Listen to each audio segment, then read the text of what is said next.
మనం ప్రార్థిస్తేనంట దేవుడు ఏదైనా చేస్తాడంట. అది ఎలాగో తెలుసా?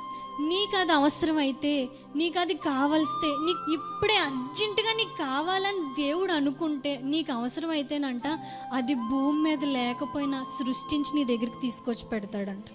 అంత గొప్ప దేవుడు, అంత శక్తివంతంగా, అంత శక్తివంతమైన కార్యాలు నీ కోసం చేసే దేవుడు ఉన్నాడని అస్సలు మర్చిపోకు. ఏలియా జీవితంలో చేశాడు. ఏలియా అనుకుని ఉండడు, వెధవరాలనిచ్చి పోషించాడు, ఓకే, అది పర్లేదు. కానీ ఇక్కడ కాకితో పోషించడం ఏంటి?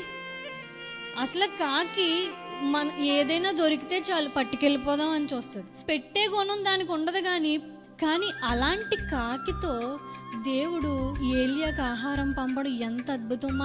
దేవుడు శక్తివంతమైన కార్యం నీ కోసం చేయగల సమర్థుడు. నువ్వు ఆయన నమ్మాలి.